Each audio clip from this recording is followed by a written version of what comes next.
नमस्कार साथियों, yes news के सोशल मीडिया पेज पर आप सभी का स्वागत है। मैं हूं विनय। इस वक्त मैं हूं अम्बा में और आज यहां पर भागवत कथा का आयोजन किया जा रहा है। तो आज संभवतः आखिरी दिवस है, तो इस आयोजन के जो कथावाचक हैं उनसे हम बात करेंगे। तो सबसे पहले मेरा आपका सवाल यह है कि जो ये आयोजन किया जा रहा है, इस पर उद्देश्य क्या है इसका? ये जो सत्संग हो रहा है, ये श्रीमद् भागवत जी की कथा हो रही है, ये जो समाज के कल्याण के लिए किया जा रहा है। समाज के कल्याण का मतलब ये होता है कि समाज को सुधारना। समाज में आजकल कुरीतियां फैली हुई हैं। जैसे समाज में कई तरह की कुरीतियां हैं। जैसे बच्चों में जैसे लड़का और लड़की में, मतलब लड़का और लड़की में एकदम से अंतर समझना। लड़के को प्रधानता दी जाती, लड़की को नहीं दी जाती। तो मेरे कहने का मतलब है, लड़के जहाँ पर लड़का है वहां पर ही लड़की है।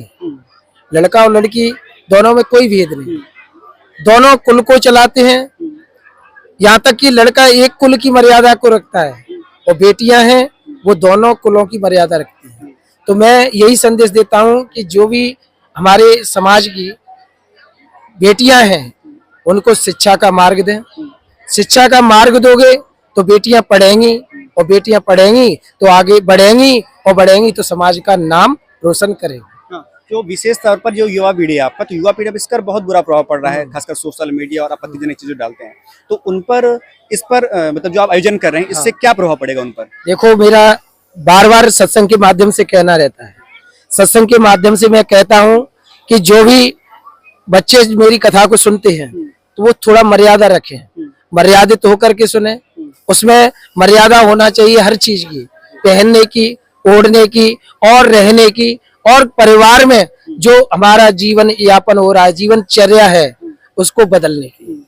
जो हम रोजाना अपने परिवर्तन लाएंगे वो धर्म मार्ग के अनुसार परिवर्तन लाएंगे। जैसे सुबह 3:30 बजे से प्रारंभ होता है ब्रह्म मुहूर्त।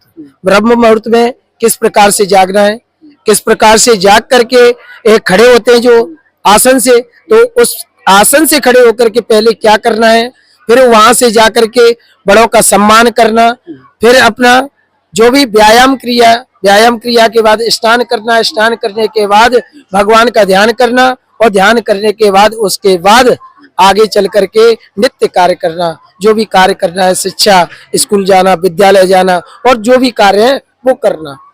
अक्सर देखा जाता है कि जो युवा वर्ग है उनके लिए रखा जाता है आयोजन के लिए, ताकि आगे चलकर उनको बेनिफिट मिले, इसका फायदा मिले।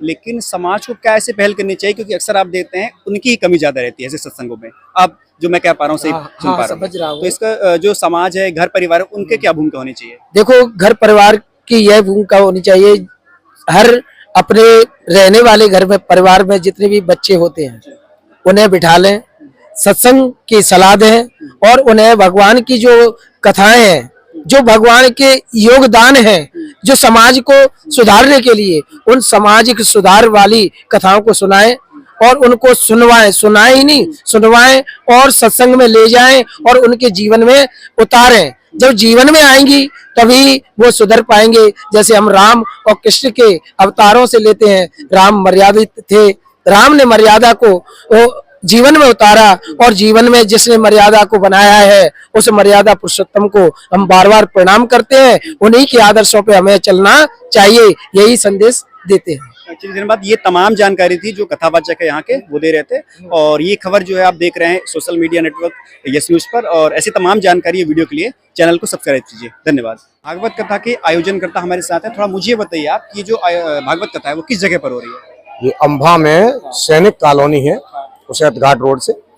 कितने दिवस का, मतलब कब से शुरुआत हो रहा है और समापन कब होगा? ये 7 दिन का था, लेकिन 9 दिवसीय हो गया। ये 9 दिन का आयोजन है जी। कमेटी में मेंबर्स कितने हैं आपके जो करा रहे हैं? इसी में हम 11 मेंबर हैं।